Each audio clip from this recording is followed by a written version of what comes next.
Tripura সোনামুড়ায় police, BSF ও Tripura state rifles জওয়ানদের যৌথ অভিযানে উদ্ধার বিপুল পরিমাণ নিষিদ্ধ নেশার স্কপ সিরাপের বোতল। গ্রেপ্তার 2। ত্রিপুরা সিপাহীজলা জেলার সোনামুড়া থানা এলাকার এনসিনগরে পুলিশ, বিএসএফ ও ত্রিপুরা স্টেট রাইফেলস যৌথ বাহিনীর বড়সড় সাফল্য। গোপন সূত্রে খবরের ভিত্তিতে অভিযান চালিয়ে বিপুল পরিমাণ নিষিদ্ধ স্কপ সিরাপের বোতল সহ এক কুখ্যাত মাদক ব্যবসায়ী ও তার সহযোগীকে গ্রেপ্তার করেছে পুলিশ। উদ্ধারকৃত মাদক সামগ্রিক আনুমানিক বাজার মূল্য প্রায় 1,46,000 টাকা। পুলিশ গোপন সূত্রে জানতে পেরে রবিবার গোপন তথ্যের ভিত্তিতে সোনামুড়া থানার পুলিশ 81 নম্বর ব্যাটালিয়ন, বিএসএফ এবং 11 নম্বর ব্যাটালিয়নের ত্রিপুরা স্টেট রাইফেলস জওয়ানরা যৌথভাবে একটি অভিযান পরিচালনা করে। সোনামুড়া থানার অন্তর্গত এনসিনগর 3 নম্বর ওয়ার্ড এলাকার এক কুখ্যাত মাদক ব্যবসায়ী বাসভবনে এই অতর্কিত হানা দেওয়া হয়। তল্লাশি চালিয়ে ওই বাড়ি থেকে মোট 146টি নিষিদ্ধ নেশার স্কপ সিরাপের বোতল উদ্ধার ও জব্দ করা হয়। সোনামুড়া থানার ওসি তাপস দাস এ বিষয়ে কি বলছেন শুনে নেব। ত্রিপুরা থেকে বিক্রম কর্মকারের রিপোর্ট, বিগ নিউজ বাংলা।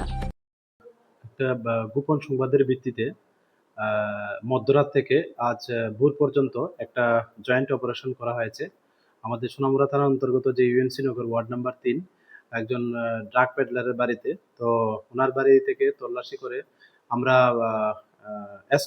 নিষিদ্ধ স্কপের বোতল উদ্ধার করা হয় সর্বমোট 146টি। তো এগুলি সবগুলি একই ব্যাচের ছিল। তো আমরা সমস্ত আইনি পদ্ধতি মেনে আমরা এগুলি সিজ করি অন দ্য স্পটেই, এবং এ নিয়ে আমাদের সোনামুড়া থানাতে একটা এনডিপিএস দ্বারা মামলা নেওয়া হয়, এবং এই বাড়ির যে ওনাকেও গ্রেপ্তার করা হয়, এবং সেই সঙ্গে ওনার যে অ্যাসোসিয়েটস আরেকজন ড্রাগ পেডলারকেও অ্যারেস্ট করা হয় কালাপানিয়া থেকে।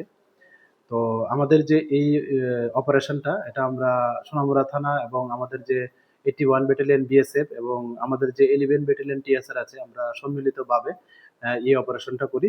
এবং এগুলির যে কালোবাজারে মূল্য প্রায় 1,46,000 টাকার মতো, এবং এগুলি বাংলাদেশে পাচারের উদ্দেশ্যেই যতটুকু জানা গেছে এখানে মজুত রেখেছিলেন তারা। আর ওনার বাড়িও প্রায় ইন্দো বাংলা বর্ডারের পাশেই। তো আমরা তাদেরকে জিজ্ঞাসাবাদ চালাচ্ছি। আমাদের যে স্টেট সিস্টার এজেন্সি আছে এবং সেন্ট্রাল এজেন্সি আছে, ওনারা জিজ্ঞাসাবাদ চালিয়ে যাচ্ছেন। তো এখন পর্যন্ত আমরা ওনাদের কাছ থেকে জিজ্ঞাসাবাদ করে অনেক কিছু তথ্য পেয়েছি, অনেক ইনফরমেশন পেয়েছি। তো এগুলি আমরা দেখছি, এগুলি এবং আমরা ভেরিফাই করে আমরা যাদের এগেনস্টে এই মামলার সঙ্গে যুক্ত থাকার প্রমাণ পাওয়া যাবে, আমরা অবশ্যই তাদেরকে আইনের আওতায় আনবো। Thank you.